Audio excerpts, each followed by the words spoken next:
The shopping urge arrives before the feeling it's responding to, before the sadness, before the anxiety, before you even know something is wrong. Your body already decided to reach for relief, and your mind hasn't caught up yet. You're sitting on the couch. Nothing happened. No bad day, no argument, no news that broke something open. And yet your thumb is already scrolling, adding things to a cart you won't remember filling. You don't even want anything specific. You just want the feeling of almost having something. You've probably told yourself this is a discipline problem, that other people can walk through a store or scroll past an ad and feel nothing, and something in you just can't. You assume the urge is a reaction. Something happens, you feel bad, you shop. Cause and effect.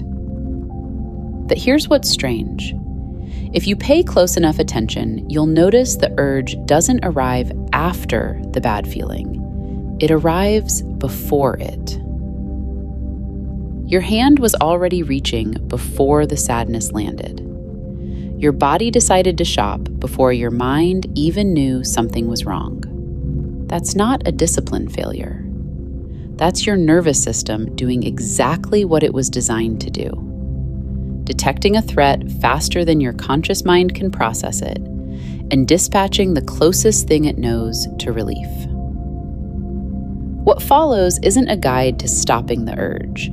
It's an explanation of what the urge has been trying to tell you, and why listening to it might change more than fighting it ever could.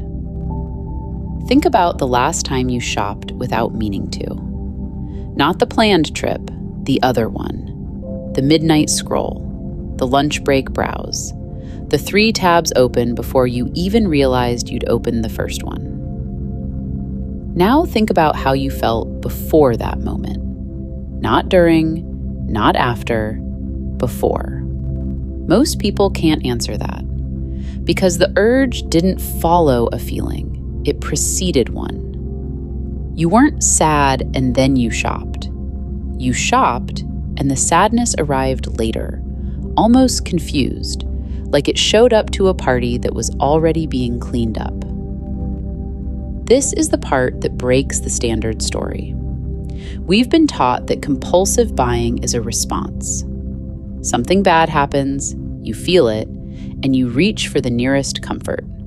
Stimulus, emotion, behavior. Clean, logical, and mostly wrong. Because when researchers actually track the sequence, when people log their emotional states in real time, the urge consistently shows up before the conscious awareness of distress. Not minutes before, seconds, sometimes less. As if your body sent the order for relief before your mind even filed the complaint. Which raises a question that changes everything.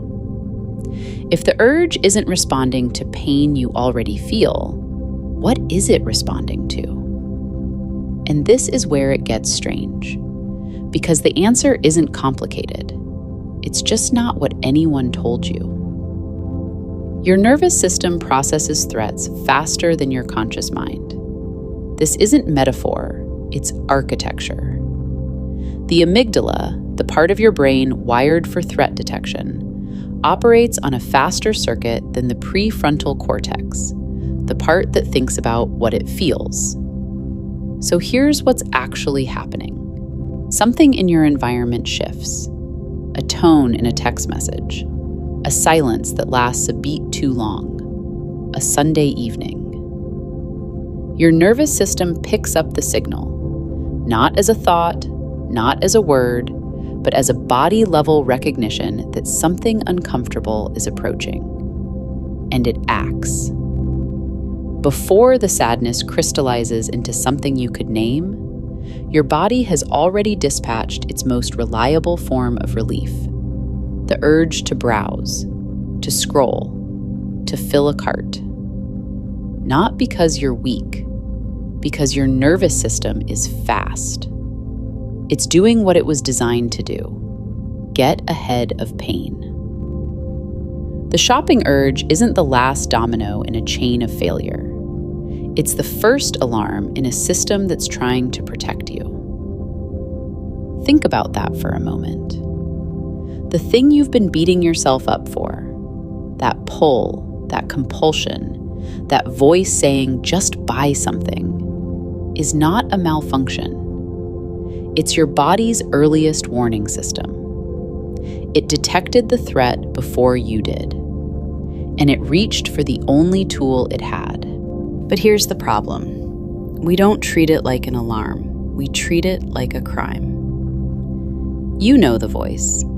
It shows up right after the purchase, sometimes during. Why did you do that again? What's wrong with you? You said you'd stop. You have no discipline. That voice isn't your conscience. It's shame. And shame does something very specific to a protective system. It makes you distrust it. When you shame the urge, you don't make it quieter, you make it louder.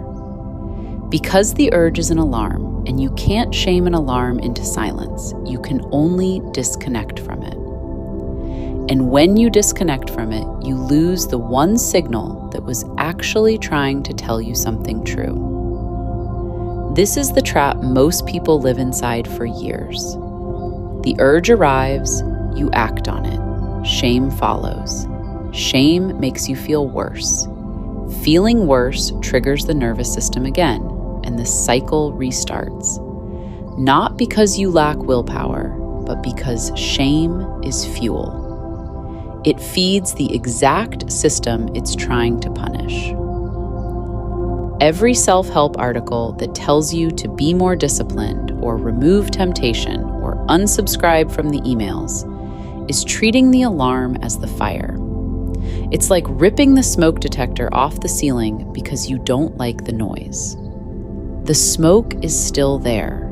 You just can't hear the warning anymore. What if, instead of silencing the alarm, you listened to what it detected? Because it is detecting something real, and it's not what you think. The next time the urge arrives, and it will, probably sooner than you expect, try something different. Don't fight it. Don't follow it either. Just pause. Stay with it for a moment and ask one question. What was I feeling 10 minutes ago? Not right now, not the urge itself, 10 minutes before. Because that's where the signal lives. That's the thing your nervous system picked up and tried to get ahead of. Sometimes the answer is obvious. You got a text that made your chest tighten. You remembered something you've been avoiding. The weekend arrived and the emptiness it carries settled in like weather. Sometimes the answer is quieter, a low hum of not enoughness that doesn't have a name, a distance from yourself that you didn't notice until the urge pointed at it. Either way, the urge was right. Something was wrong. It just wasn't the thing the urge wanted you to fix with a purchase. This isn't a technique, it's a relationship shift. You stop treating the urge as an enemy to overpower and start treating it as a messenger with imperfect aim. It knows something needs your attention. It's just been trained to point you toward a shopping cart because that's the fastest relief it ever learned. The work isn't stopping the urge. The work is teaching it and yourself that there are other ways to respond to what it found. Remember that moment on the couch? The thumb already scrolling, the cart already filling, the wanting that didn't seem attached to anything you could name? Now you know what was happening. Your body heard something you hadn't heard yet. It felt the edge of something uncomfortable approaching, and it did the only thing it knew how to do. It reached for relief. Not because you're broken, not because you lack some fundamental strength that other people have, but because your system is wired to protect you, and shopping was the fastest language it ever learned. The urge was never your enemy. It was the first part of you that knew something was wrong, and it was trying to help. You don't have to thank it, you don't have to follow it, but you might, just once, try listening to it. Not to what it's asking you to buy, to what it's asking you to feel. The answer has been underneath the whole time, waiting for you to stop fighting long enough to hear it.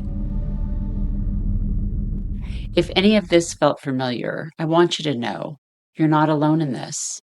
Come find us at Retail Therapy Unplugged, and I'll see you there.